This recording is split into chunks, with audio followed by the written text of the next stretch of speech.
75वां संविधान दिवस है आज जी। और बाबा साहब डॉक्टर भीमराव अम्बेडकर ने संविधान लिखा और लिखने के बाद उसमें ये नहीं लिखा कि ये दलित के लिए है, हिंदू के लिए है, मुसलमान के लिए, सभी को, और ये भारत सरकार को सौंप दिया गया।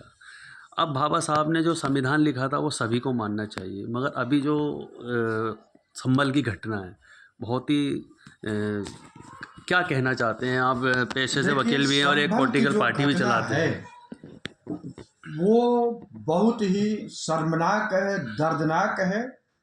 और ये लोग जैसे आप मणिपुर में जाइए, मैतेई और कुकी समाज, तो वहाँ पर एक समाज को, आदिवासी को, जो दोनों आदिवासी हैं, वो पहाड़ों पर अपना रहने के लिए वो माइनॉरिटी का कुछ था, तो वहाँ की हाई कोर्ट ने ऑर्डर कर दिया और उसी को लेकर के ये दंगा हुआ।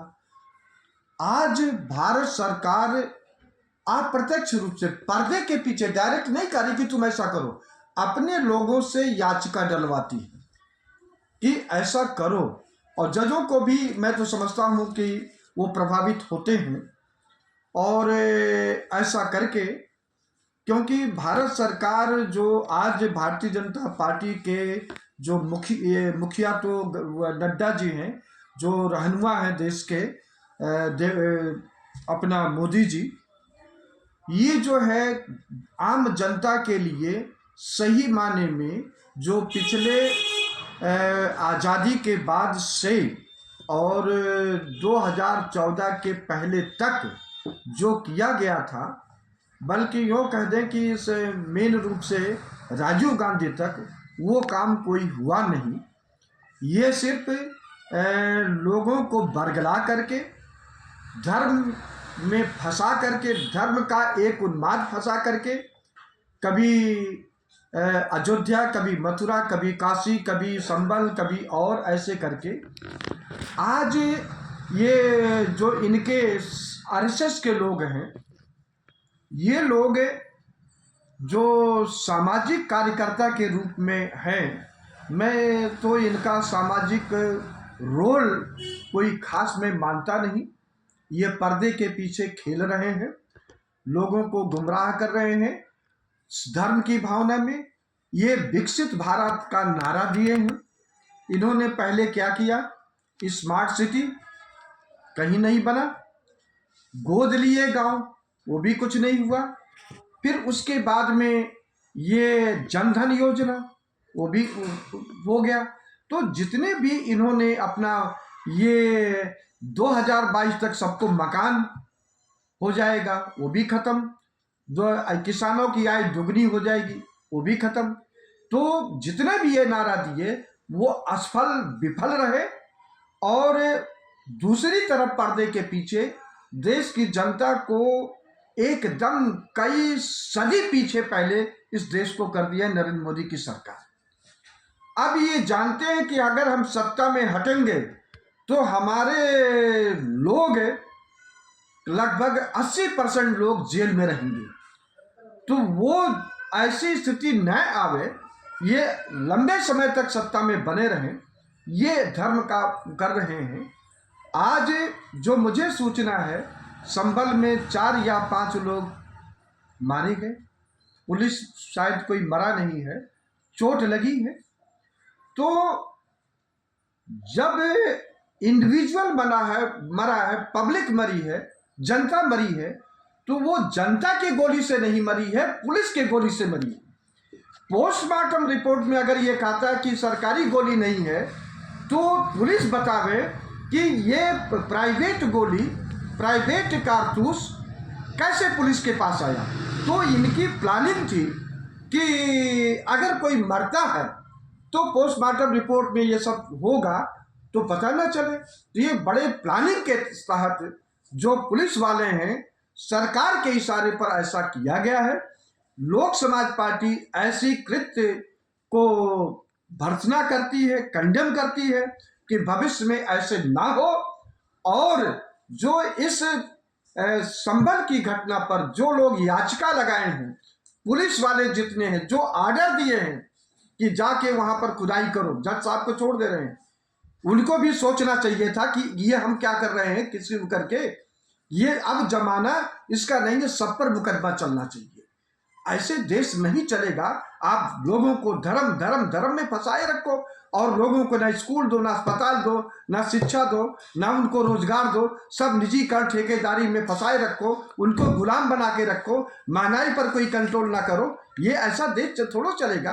तो ये इनके भाजपा वालों की जमीन धीरे धीरे अब खिसकने वाली है। तो वो जमीन बरकरार रहे, लोगों को धर्म कर्म में अपना फंसाए रखे हैं। हम देश की जनता से अपील करते हैं कि आप लोग भारतीय जनता पार्टी के बहकावे में मत रहें। आज संविधान दिवस के अवसर पर आप लोग अपने बच्चों के लिए अच्छे स्कूल, अच्छे अस्पताल, अच्छी सड़क और महंगाई के खिलाफ जो निवाला है, वो निवाला लोगों के मुंह पर आसानी से पहुंचे, इसके लिए आना होगा। और उनको सरकारी नौकरी बरकरार रहे, सरकारी नौकरी मिले, इसके लिए आगे आना होगा।